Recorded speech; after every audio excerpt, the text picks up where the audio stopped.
I talk about dream work quite a bit, about dreams and the unconscious and imagery, and I made a dream work course. So people ask me and assume sometimes that, I'm into dream interpretation and I'll help interpret your dreams, or I'm into lucid dreaming and have some good tips on how to get the lucid dreams. And I have to break their hearts and let them know that I am interested in neither at all, and pretty much for the same reason. While neither of them absolutely has to be this, in practice, they both almost always are an attempt for the ego to try to conquer the unconscious, to try to control and contain the unconscious. It's a kind of manifest destiny on the deep whole psyche. And yeah, I don't think that's helpful. I think it's counterproductive to a lot of what I try to do in dream work. And I just want to take a moment to explain those a little deeper. I have an article on Substack against dream interpretation, but I haven't really talked so much about the lucid dreaming one. But yeah, just to kind of review the dream interpretation part of this, it's usually a defensive gesture. Most of the time when people who are otherwise not particularly into dreams, not particularly into even dream journaling or noticing what's going on, when those people start to go, oh, I need to find dream interpretation, I need to ask someone, what does this mean? It's often because they had a really bad dream or a series of really bad dreams. And what they're looking to do is to depotentiate those dreams, to find someone to tell them, or a way to tell themselves, this doesn't mean anything, it's just static, it's nothing. Or on the other hand, it might look negative, but actually if you flip it around, it's positive and there's growth and all these things. It's going to be challenging, but you'll come out on top, blah, blah, blah. So yeah, this is just almost always, and again, a lot of exceptions, we could talk about that, but that's not what I'm talking about today. Because in practice, almost always, it's just a way for this conscious ego to kind of soothe itself about the dream. And yeah, our waking selves, our conscious egos, tend not to like dreams very much by default, at least nowadays. Just the kind of belief system and worldview that we have. But a big part of it is you are not really yourself in dreams. The conscious ego does not contain or control the dreams. They're out of its realm, out of its control. You can be different people in dreams. You might be yourself, but you don't really have your own knowledge or memory, do you? There's other stuff going on. You're not quite you, which upsets the whole program of the ego. It really wants to be everything, to be all of it, to be in control of everything. And if it can't be everything, it can at least surround the things that it can't be. It can tell itself, I know all about this, I can see it, I can study it, it's here. That is under my control. That is in containment. I have put it in quarantine. When the truth is that the ego is very, very small, which is actually a wonderful and great thing, but I'll get into that in another video at some point. How it is just absolutely delightful that the ego is one small part of an ecosystem that has a very particular role in that ecosystem. If we can humble ourselves into that and just open ourselves to, just the vast exploratory humility of, wow, I'm surrounded by all of this. But yeah, by default, most egos do not like that. They want to be in control. They want manifest destiny. And this is also the same impulse, again, almost all the time, not quite all the time, in lucid dreaming. You listen to people talk and it's essentially like, what if I could play video games while I was asleep? What if I could turn my dreams into just a fun playground for me to bounce around and fly and maybe get a few orgies in here and there? It's There's nothing there that is not just pleasure seeking by the ego. And even for a lot of the dream yoga type stuff of like go and meditate in your dreams to get in that extra meditation time. Even that stuff, not always, and especially not at like more advanced levels, but the impulse going there is kind of a health food impulse where you pick up like the gluten-free vegan Oreos or whatever instead of the normal Oreos.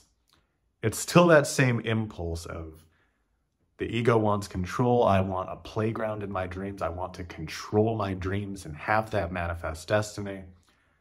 But you go for the gluten-free, vegan, sugar-free version, which is, okay, I'll just meditate in my dreams. That way I'm still in control. I still know what's happening and I'm still the one doing it. My me is still accomplishing this thing. But we'll make it a thing that I can feel good about so that, you know, I can get all jazzed up and still think that it's a great idea. And again, for a lot of people, maybe that's perfectly fine, good idea.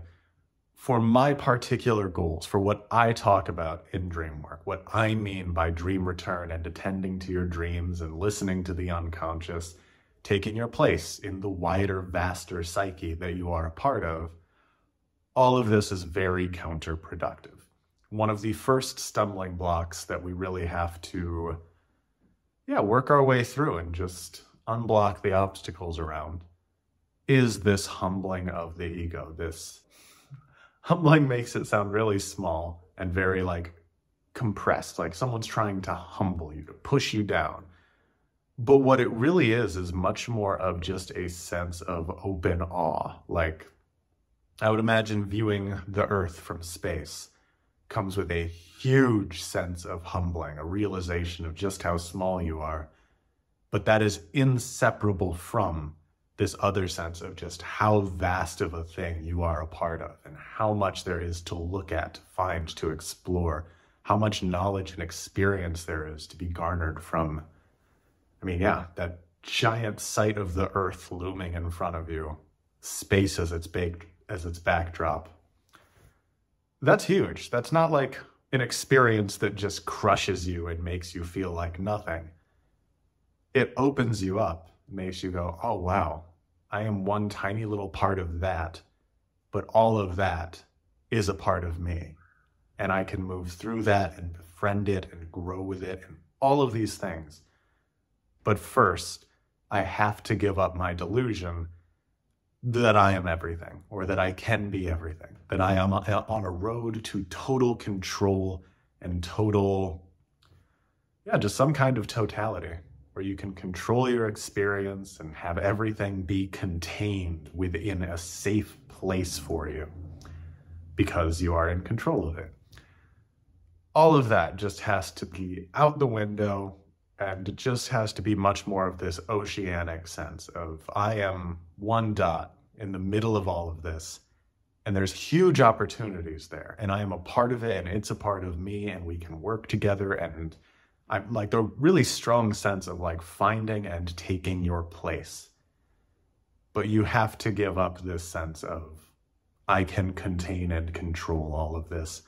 I can finish my manifest destiny upon my psyche and upon the world. Those are the two main things that people think of when they hear dream work. There's, dream interpretation and lucid dreaming. And there's a reason those two are the most popular. They fit the culture and fit the public consciousness much, much better than almost anything else out there about dreams. So it's completely unsurprising that those are the first things that come to mind. But I do just want to kind of present why they're not what's for me, why I haven't felt particularly drawn to them, and why I don't tend to give advice for them or point to resources you could use for them. I'm just not interested in interpretation or lucid dreaming unless here's kind of the coda, the counterpoint thing here. Interpretation can be fine in a certain way when the mindset is, when the mindset is aligned for it, basically, where the inner act of interpretation of I'm going to look at this and find the meaning and finish the Sudoku puzzle and get it all lined up so that the symbols show me what it means. That's unhelpful. That's never a thing. But when there's clear seeing in the dream, when you're able to look at it and there's something that you just know, you feel it's immediately there, and then you have to find a way to bring it into words, either to write down for yourself or to explain to someone else, to bring to someone else to ask them about, that can sound like interpretation, because a lot of it is the same outward signaling of just, oh, I saw this vast blue crystal, and like, I noticed that, you know, blue is the symbol of blah, blah, and crystals are whatever, whatever, et cetera, et cetera. So it can sound like interpretation, but internally, it's not even similar. It is just clear seeing what is definitely already there, and then finding words for that, finding words to come out of what's already clear, right? Rather than shuffling things around in words to try to make some clarity in words. The clarity has to come from beneath words, or else it's just interpretation, not clear seeing. And lucid dreaming, of course, we all have lucid dreams from time to time. They come up on their own naturally, and when they do, there's a lot of good opportunity there. You just kind of have to sense what wants to happen, what wants to be done, how you need to explore it. Basically all of the stuff that I talk about in my Mythosomatic Dream Return course. I'll put the link in that below, but I'll also just talk about it in another video here. But yeah, basically following your own intuition and developing trustworthy intuition in your body, in your, everything, your whole being. That can be really helpful to bring into lucid dreams that already occur. What I'm talking about when I'm against lucid dreaming is more of the really conscious attempts to keep checking number of fingers and does text look weird and doing all these dream checks throughout the day and waking yourself up at specific intervals. These really conscious attempts to conquer your dreams by taking them over and letting the conscious mind control them, by having that nighttime video game ready to go and ready to rock, right? Save that for the actual video games. That's more helpful there because there is not deep unconscious wisdom in your video game. It's just a video game. It's there. It's for fun. But when you're doing it in your dreams, you are interfering with deep psyche processes that could otherwise turn out quite a bit of good stuff. But you're shoving all of that down so that you can have a little fun, so that you can be a little less bored when you sleep, I guess, is the saying. Sleeping is boring. Done with it. Lucid dreaming forever now. But no. So those are two of the kind of near enemies or obstacles of dream work that I see. And yeah, totally fine to completely disagree with me and utterly shit on me in the comments. Totally fine. Come at me on Twitter. But for me and for the type of dream work that I do, I see them as directly counterproductive. We'll talk about what I see as actually productive, hopefully in the next video.